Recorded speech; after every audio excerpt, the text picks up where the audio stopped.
भी आता है, तमिल भी आता है, बंगाली भी आता है, हिंदी भी आता है। जो भाषा में बात करो बोलो वो भाषा में बात करेगा।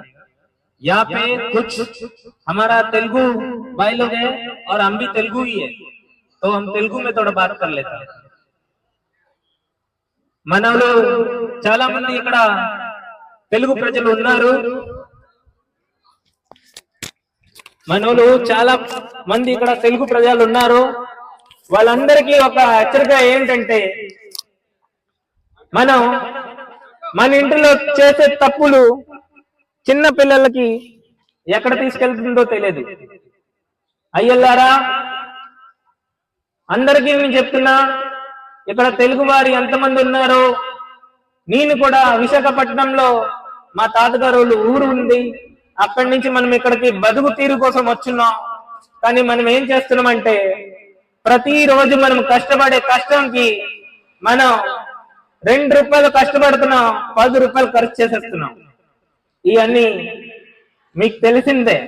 కానీ మనమే ఇంకో పని ఏం చేస్తున్నామంటే,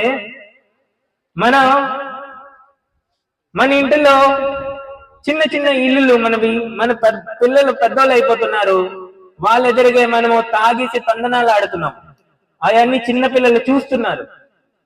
ఆ చూసే కొద్దీ ఆ పిల్లలు ఏంటంటే, ఇవాళ నాన్న తాగున్నారు, పెద్దన్నయ్య కూడా తాగున్నారు, నేను చేస్తే ఏమవుతాది అని ఇక్కడ ఉంది। ఇదే పరిస్థితిలో మన పిల్లలు ఏం చేస్తున్నారంటే, బయట వెళ్ళి కొత్త మనుషులతో కూడి కొత్తగా తాగే విధాలు నేర్చుకుంటున్నారు। దానికి ఆపాలంటే మనం మన ఇంటిలో ముందు పెద్దోళ్ళ నుంచి చిన్నోళ్ళ వరకు మనం ముందు చిన్నోళ్ళు ఎదురుగా మర్యాదగా ఉండడం కూడా నేర్చుకోవాలి। అదే మీ అందరికి నేను కోరుకుంటున్నాను। ఇక్కడ మన తెలుగు వాళ్ళు చాలా మంది ఉన్నారు, నా మాటల మీ దాకా అందుతున్నాయి అనుకుని నేను ఆశిస్తున్నాను। మన ఇంటిలో మనం జాగ్రత్త పడితే మన పిల్లలకి మనం జాగ్రత్తగా పెట్టుకోవచ్చు। ఇంకా ముందుకు వెళ్తూ వాళ్ళకి మంచి భవిష్యత్తు ఇవ్వాలి। ఆట కంటే వదలండి, కానీ ఇంకా ఏదైనా పని చేస్తున్నారా లేదా ఇది గమనించండి।